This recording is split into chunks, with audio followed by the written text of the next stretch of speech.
Let's go, it's the Whitey Show. Whitey Show. Whitey Show. Whitey Show. Whitey Show. Which bundle, man, that ain't got to shake your head.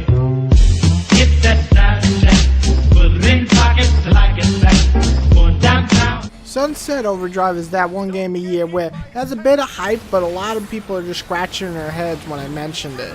Oh, it's the infamous looking game, right? That's what you hear mostly. Funny enough, that reminds me of when Prototype was almost out and everyone was like, oh, Infamous is a copy of Prototype. So now here comes Sunset, featuring Mr. Asshole, because that's the nickname I heard the most for him. And he's in this city and he has to save it, and it's overrun by these monsters called ODs, and these people are transformed into creatures by drinking a monster-like energy drink. And when I say monster, I mean the energy drink monster, not monster. You know what I mean. Comical, fun, bright. This is what Sunset is trying to achieve, but does it?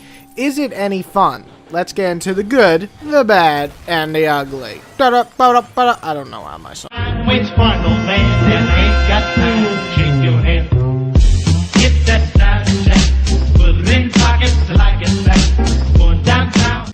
The design and atmosphere on everything is fun and a blast to play. Let's talk about the look. Everything is bright and cheerful, yet can be disgusting when the monsters come into play. The level of detail on the city, the characters, and the effects on the guns all look amazing.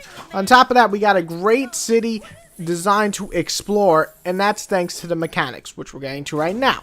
The grinding and style part of the gameplay is damn near perfect. Skating around the ramps, electric lines, and bouncing on cars all flow so smooth that I can't help but I'm going to be annoyed now when I'm playing other sandbox games and traveling way too slow. It basically is a mix of Jet Set Radio and a number of platformers, and that's a great thing.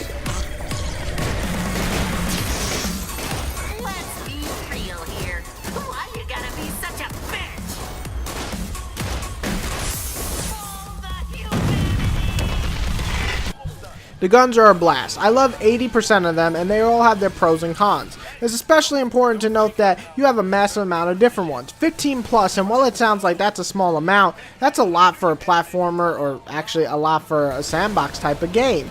Mixing that with the style of gameplay, and you have such good, fun combat situations.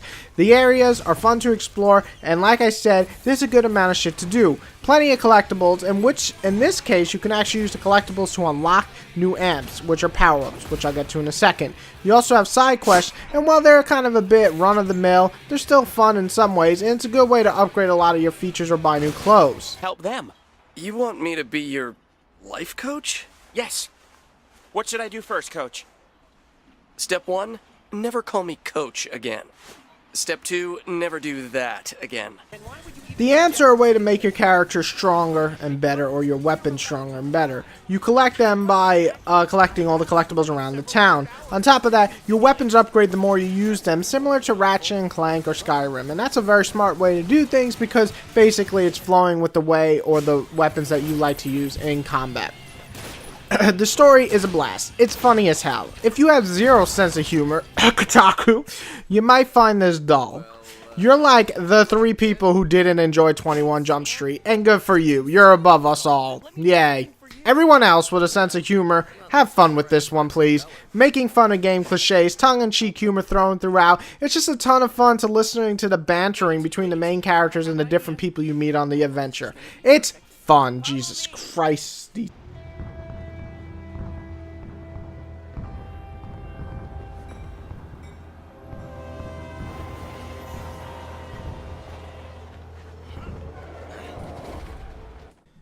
The bad. If you can't multitask, this game just isn't for you. Staying still or playing like any other open world third-person shooter with a cover system, it's not happening in this game. You must move or you will die. They will kill you in like 3 seconds flat. However, if you bounce and grind and do all the cool moves, you'll do just fine. However, if you're more of a just want to shoot, hide behind cover, this game is not for you.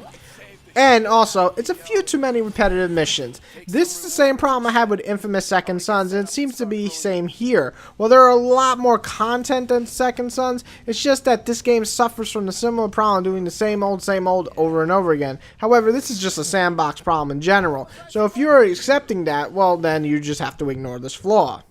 Waits for no man that ain't got time to shake your head.